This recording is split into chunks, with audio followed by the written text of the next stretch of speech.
Hello friends, welcome back to my YouTube channel. अब आज की वीडियो में मैं आपको एक ऐसी पौराणिक कथा सुनाने वाला हूँ और उस कथा से मिलते अम, जुलते तथ्य बताऊंगा जो कि साउथ इंडियन टेम्पल्स में यूज़ करे जाते हैं। तो दोस्तों, कथा इस प्रकार है कि एक बार जो राहु था उसने जो शिव जी के माथे पर जो चंद्रमा है उसी को ग्रहण लगा दिया। तो भगवान शिव इतने क्रोधित हुए कि उन्होंने अपनी तीसरी आँख खोली और उस तीसरी आँख से एक दानव की उत्पत्ति हुई। बहुत ही भयंकर दानव था। तो भगवान शिव ने उसे आदेश दिया कि जा राहु का वध कर, इसे खा जा। अब इतने में राहु आके भगवान शिव के पैरों चरणों में गिर गया और साथ ही साथ जितने भी देवी देवता थे, राक्षस थे, वो सब आके भगवान शिव के चरणों में गिर गए कि अगर इसने इसे खाया, ये फिर रुकेगा नहीं, ये सब कुछ खा जाएगा, पूरी सृष्टि खा जाएगा, ये कुछ नहीं छोड़ेगा। मतलब मानव, दानव, देवता, ये जो आपने ये दानव प्रकट करा है, ये सब कुछ भक्षण कर जाएगा, कुछ नहीं छोड़ेगा। हे प्रभु, इसे रोको। अब भगवान शिव तो दयालु है, तो उन्होंने कहा ठीक है। तो उन्होंने उस राक्षस को कहा कि हे राक्षस, तो इसे मत खा। अब वो जो प्रकट हुई थी, वो शिव की शक्ति से जो प्रकट हुआ था, वो क्रोध से प्रकट हुआ था और विनाशक शक्ति थी कि जो विनाशकारी है ना। तो उसने कहा कि हे प्रभु, आपने मेरी उत्पत्ति ना विनाश खाने के लिए करी है, मुझे खाने को दो, अब मैं क्या खाऊं। तो शिव ने कहा तो खुद को ही खा ले। उसने कहा ठीक है। तो उसने अपने आप को खाना शुरू करा। उसने अपने पहले पैर खाए, पेट वेट सब खा के, अब जब बचा मुंह बचा उसका, उसने कहा अब क्या खाऊं।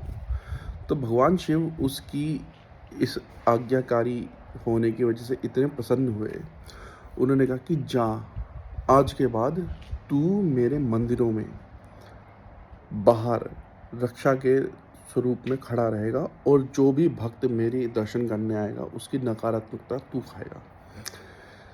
तो दोस्तों, ये कहानी मैं आपको क्यों सुना रहा हूँ। आपने इंडिया में या जितने भी हिंदू लोग हैं उनके घर के बाहर एक काला सा मुंह देखा होगा जिसके दांत हैं, सिर्फ मुंह, बाकी कुछ नहीं, सिर्फ मुंह लटका रहता है। और लोगों को लगता है कि वो भैरव है, लोगों को लगता है कि वो क्या, कईयों को तो पता ही नहीं है कि वो क्यों है। वो सोचते हैं कि नज़र के लिए टोटका लटका रखा है। वो एक्चुअली क्या है, वो कीर्तिमुख है। कीर्तिमुख वही दानव जिसे भगवान शिव ने नष्ट करने के लिए प्रकट करा था और आशीर्वाद दिया था कि आज के बाद तू नकारात्मकता खाएगा, कोई भी चीज़ नेगेटिव आएगी वो खाएगा। तो बहुत सारे लोग अपने घर के बाहर इस कीर्तिमुख को टांग के रखते हैं एंट्रेंस के पास। अब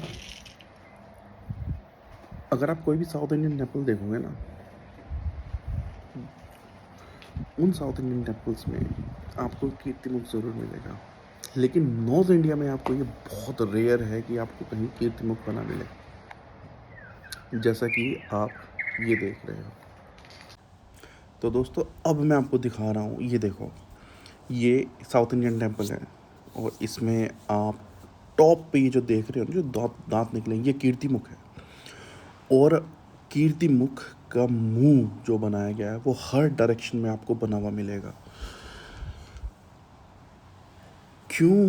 क्योंकि उसका काम है नकारात्मक। आप टेम्पल के अंदर घुसने से पहले, आप घुसोगे तो आपकी नकारात्मकता को ये भक्षण करेगा, ये कीर्तिमुख भक्षण करेगा उसका, ताकि कोई भी नकारात्मकता अंदर ना जा पाए मंदिर के।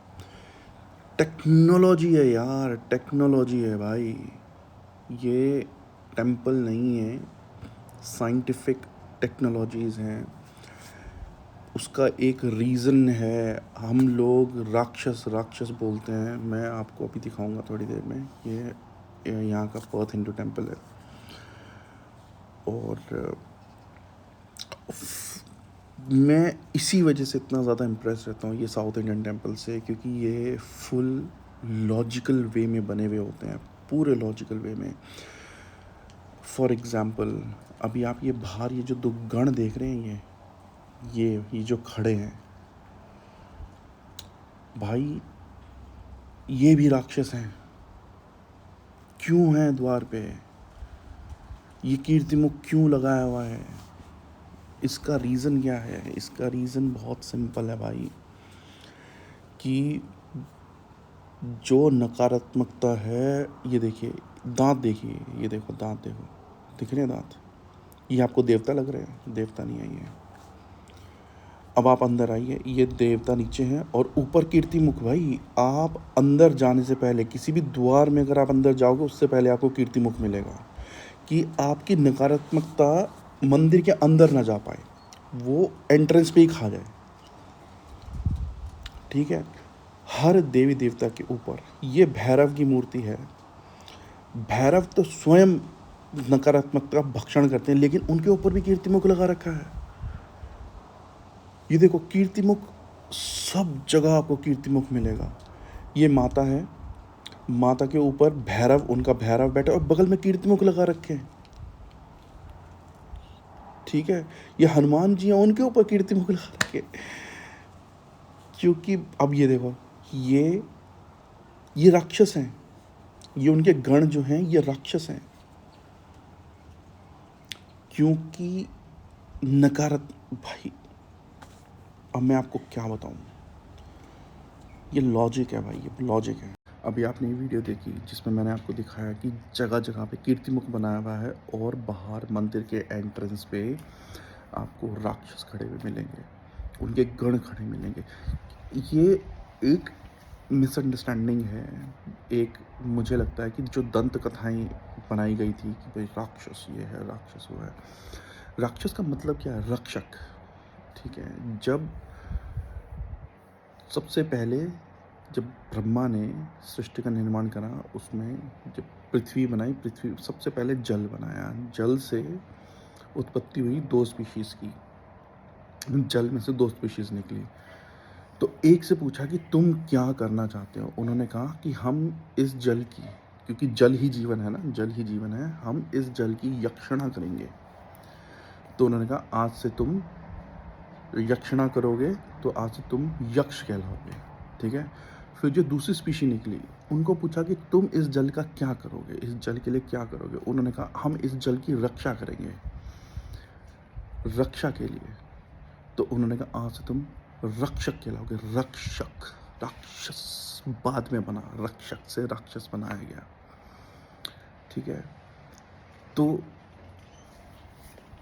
अगर कोई रक्षक है तो वो सॉफ्ट लुकिंग इमेज नहीं हो सकती भाई। रक्षक का मतलब ऐसी पावर जो कि हर चीज़ से फाइट कर सके।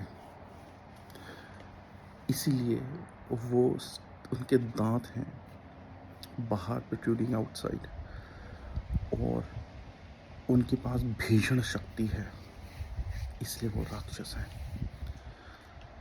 रक्षक हैं, है ना? और ये चीज़ आप साउथ इंडियन टेम्पल्स में ही देखोगे कि इनको बाहर स्थापित करा जाता है। क्यों? क्योंकि जब कोई नकारात्मकता अंदर घुसती है ना, उसको फाइट करने के लिए आपको देव शक्ति की नहीं, रक्षक की ज़रूरत पड़ती है। रक्षक एक ऐसी शक्ति जो उस शक्ति से भिड़ने का सामर्थ्य रखती हो, जो ये ना देखती हो कि ये सही है या गलत है। गलत चीज़ घुस रही है, उसको भारी मार दो। ठीक है? ये आपको नॉर्थ इंडियन टेम्पल्स में नहीं मिलेगा जल्दी से ये चीज़ें देखने को। क्यों? क्योंकि जब इन्वेजन्स हुआ ना इंडिया में, जब इन्वेजन्स हुए, तो जब ये जो जितने इन्वेडर्स थे ना, जितने ये मुगल्स थे, इन्होंने देखा यार कि इंडिया के अंदर हम फोर्सफुली तो घुस सकते हैं, लेकिन स्पिरिचुअली हम घुस नहीं सकते इनके अंदर। क्यों? क्योंकि जितने भी लोग थे सब इतने लिबरेटेड थे, एनलाइटेंड थे। क्यों? क्योंकि हम बिलीव नहीं करते थे, हम सीकर थे। हम बिलीवर नहीं थे, हम सीकर थे। हमें पता था कि हम, ये जो जीवन है, ये जीवन जीना और मरना तो एक क्रम है, और तुम मेरे शरीर को तो हरा सकते हो, मेरी आत्मा को नहीं हरा सकते। अब ये सारी जो टीचिंग्स थी, ये सब टीचिंग्स कहाँ से आती थी? हमारे जो इंस्टीट्यूशंस थे, जो कि टेम्पल्स थे। टेम्पल्स क्या थे? इंस्टीट्यूशंस थे, जहाँ पे आपको ये सब पढ़ाया जाता था, सिखाया जाता था। शस्त्र शास्त्र दोनों की विद्याएं दी जाती थी। फाइनेंस की विद्या आपको टेम्पल से मिलती थी, कोई इंस्टीट्यूशन नहीं था उसका, ठीक है।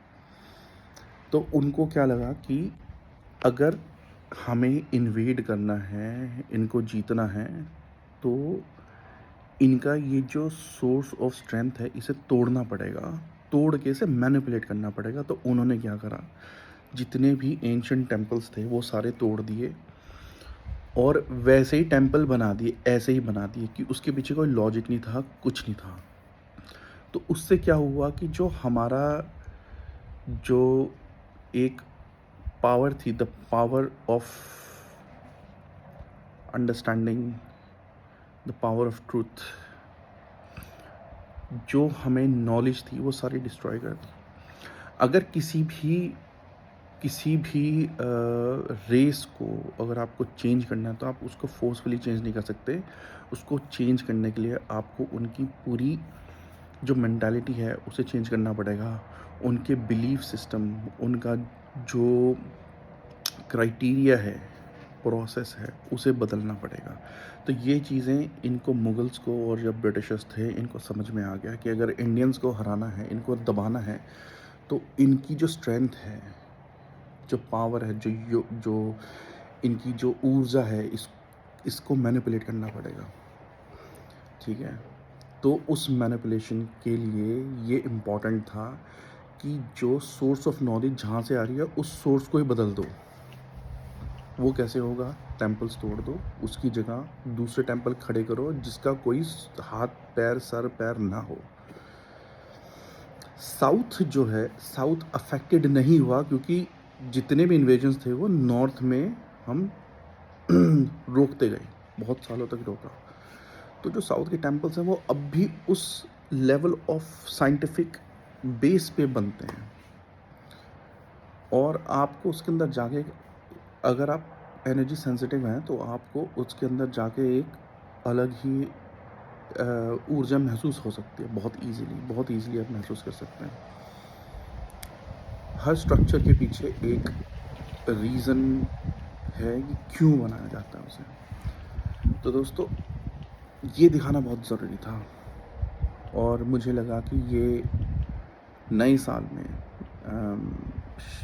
शुरुआत नए साल की इससे बेहतर नहीं हो सकती कि मैं आपको ये दिखाऊं कि किस तरीके से हमारी जो सभ्यता है वो हर किसी को साथ में लेके चलती है।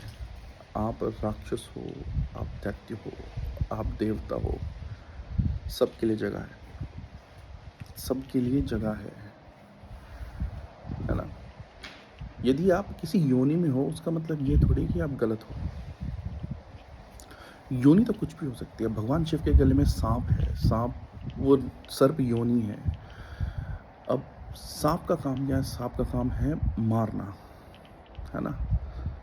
लेकिन वो क्यों मारता है? जब उसको थ्रेट महसूस होता है। नहीं तो उसका काम है बैलेंस क्रिएट करना, जो नेचर में बैलेंस क्रिएट करना। जब भी नेचर में कोई भी चीज़ अनबैलेंस होती है, तो उसके लिए एक डिस्ट्रॉयर बनाया जाता है ताकि बैलेंस क्रिएट हो, है ना। तो ये सारी योनियाँ जो हैं, उनका एक रीज़न है। चाहे प्रेत योनि है, पिशाच योनि है, भूत योनि है, देव योनि है, इन सब का एक रीज़न है को एग्जिस्टिंग का, बैलेंस क्रिएट करने के लिए बनाया गया है। अब हम क्या करते हैं? हम जो मनुष्य योनि है, मनुष्य जो क्या है, ये क्या करते हैं कि ये डिसबैलेंस क्रिएट करते हैं। जंगल ख़त्म कर देंगे, सांप मार देंगे, शेर मार देंगे, उनकी तस्करी करेंगे, तंत्र विद्या करके ये जो एंटिटीज़ हैं जिन्हें प्रोटेक्शन के लिए, किसी डायमेंशन की प्रोटेक्शन के लिए बनाया गया है कि उस डायमेंशन की प्रोटेक्शन करें कि कोई अंदर न घुस पाए उस डायमेंशन में, वहाँ से खींच के नहीं लाते हैं। हमारे डायमेंशन में। अब वो वहाँ से निकल के आ रहे हैं, उनका काम क्या है? रोकना, डिस्ट्रॉय करना। फिर वो यहाँ पे डिस्ट्रक्शन मचाते हैं, तो फिर लोग कहते हैं हाय ये साले पिशाच ऐसे। तो नहीं यार, वो नहीं गलत है भाई, हम गलत हैं। हम उनके डायमेंशन में जाके उनको ज़बरदस्ती ला रहे हैं। तो दोस्तों ये थी आज की वीडियो। आपको कैसी लगी आप कमेंट में लिख के ज़रूर बताएं। आपका दिल मंगल में हो और आप सभी को नववर्ष की शुभकामनाएं। हालांकि सनातन नववर्ष मार्च में आता है, लेकिन फिर भी ये जो एक साइकिल बनाई है ना 31 ऑफ दिसंबर टू 1, ये आपका कॉन्शियसनेस को रीसेट करने के लिए बनाई गई है। आपके सबकॉन्शियस को टारगेट करने के लिए कि आप रीसेट होते हो। तो ठीक है, फिर रीसेट ही सही। Happy new year to everyone, और आपका नववर्ष मंगल में हो। धन्यवाद। जय माता दी।